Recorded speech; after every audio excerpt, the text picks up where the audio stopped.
আমি নামাজের ক্ষেত্রে শুধু ফরজগুলো পড়ি, যেমন ফজরের 2 রাকাত, যোহরের 4 রাকাত, আসরের 4 রাকাত, মাগরিব 3 রাকাত, এশা 4 রাকাত এবং বিতির 3 রাকাত পড়ি।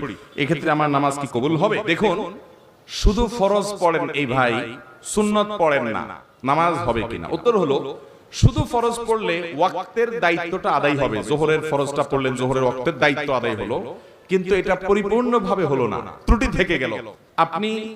আপনি তরকারি খাইতে চাইলেন, তাহলে আপনার তরকারি খাইতে হলে সবজি লাগবে কাঁচা, পানি লাগবে, তেল লাগবে, পেঁয়াজ লাগবে, মরিচ লাগবে, লবণ লাগবে, ইত্যাদি ইত্যাদি লাগবে।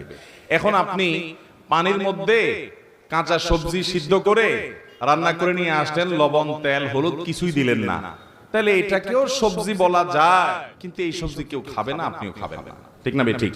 5 ওয়াক্ত ফরজ নামাজ এটা পূর্ণতা পাওয়ার জন্য এর আগে পরে যে সুন্নাত নামাজগুলো আছে সেগুলো হলো এরকম।